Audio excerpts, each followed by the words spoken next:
مراٹھے اور right left کے تمام بڑے بڑے جو لوگ جن کے انڈر کچھ نہ کچھ آرمی یا سینا تھی، انہوں نے بہادر شاہ ظفر کے ہاتھ پہ ایک قسم کی بیعت کی کہ بسم اللہ کرو. وہ جھانسی کی رانی سے لے کر لکھنؤ کے نوابوں تک مغلوں کے گوروں کے خلاف اعلان جنگ کیا جائے. 1857 میں غدر ہوا، جسے جنگ آزادی کہتے ہیں. 1857 میں گوگل پہ سرچ کر کے دیکھ لیجئے گا اگر آپ کو ٹک ٹاک سے فرصت مل جائے تو. وہ جنگ غدر ہوتی ہے. مسلمانوں کا لشکر کئی گنا بڑا ہوتا ہے لیکن ڈسپلن کی کمی ہوتی ہے. بات پوری کرنے دیجیے گا. ڈسپلن کی کمی کی وجہ سے مسلمان جو ہیں وہ جنگ ہار جاتے ہیں، اور پھر 1857 سے 1947 تک، یعنی 1857 سے 1947 تک یہاں پر صرف گوروں کا راج رہتا ہے 90 سال. 1947 میں پھر وہ بٹوارہ ایک کر جاتے ہیں، ایک لکیر کھینچ جاتے ہیں. کچھ فیملیز یہاں سے وہاں جاتی ہیں، ایک بڑی تعداد میں وہاں سے یہاں پہ لوٹے پھوٹے قافلے آتے ہیں.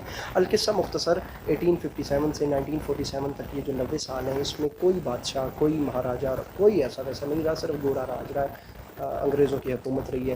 ان 90 سالوں میں کسی بندے نے جوش ملی آبادی سے کہہ دیا کہ تم لوگوں نے تو حسین کو پہچانا ہی نہیں ہے. حسین وہ تھا جس نے 72 سے 9 لاکھ کو مروا دیا تھا. تم نے حسین کو سمجھا ہوتا تو یہ مٹھی بھر انگریز تھے کیا؟ آپ لوگ چپ بھی ایسے کرتے ہیں، پڑھنے والے کو لگتا ہے میں اکیلا ہی کھڑوں خدا کی وہ تھوڑی جو ہوں ہاں کہتی رکھی کرو. ابھی تم لوگوں نے حسین کو نہیں نا پہچانا. اتنے بڑے لشکر کو حسین نے اکیلے ہرا دیا ایک مختصر سی تعداد سے. تو یہ مٹھی بھر انگریز تھے کیا؟ محسوس نہ کیجیے گا اگر کسی کو برا لگے تو. انگریزوں کی فوج دہلی کے دروازے تک آ چکی ہوئی تھی، اور دہلی کے اندر کے جو مسلمان تھے وہ آمادہ تھے. انگریزوں سے کئی گنا بڑی تعداد ان مسلمانوں کی تھی، لیکن اینڈ ٹائم پہ بہادر شاہ ظفر صاحب نے کہا تھا کہ میں ذرا مغرب کی نماز پڑھ کے آ رہا ہوں، اور اس کے بعد سے دہلی ان کے ہاتھ میں چلی گئی. سر آپ گوگل کیجیے نا پلیز. کسی کو برا لگے تو میں معذرت چاہتا ہوں. میں کوئی اپنے گھر کی وکالت تو نہیں نہ کر رہا. جناب جوش ملی آبادی پھر قلم اٹھاتے ہیں، اور قلم اٹھا کے 2 سے 3 ایسے مرثیے کہہ دیجیے: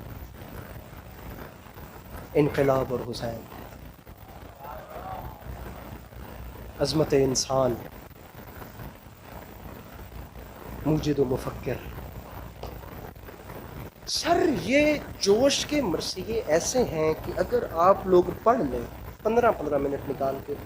میں آپ لوگوں سے، کسی کا چھوٹا بھائی ہوں، کسی کا بڑا بھائی ہوں، بڑوں کو سبق سنا رہا ہوں، تم جوانوں سے بات کرو کہ کراچی ہے بھائی، ہب ہے پورے پاکستان کا ایک قسم کا یار. ہر کمیونٹی یہاں پہ رہتی ہے، مذاق تھوڑی ہے.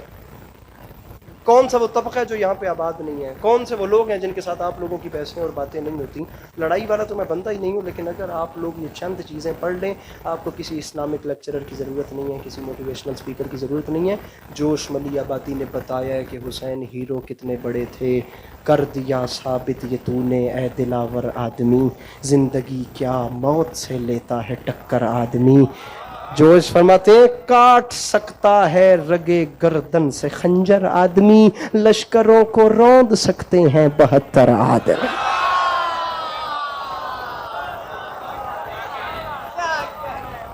اور بالخصوص بند ہو جب ہر طرف نجات، بالخصوص بند ہو، اور بالخصوص بند ہو جب ہر طرف نجات، حق تشنہ لب ہو دشت میں باطل لب فرات.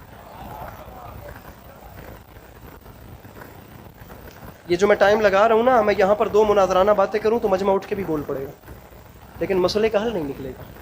وہ کراچی آ کے داد لے کر قد بڑا کرنے والا حساب امام حسین علیہ السلام نے رکھا ہی نہیں ہے. شاید آپ لوگوں میں سے کوئی ایک جو ہے وہ ایک بھی اس پہ عمل کر لے تو میں سمجھوں گا کہ میرا سفر کھرا ہو گیا. جوش فرماتے ہیں اور بالخصوص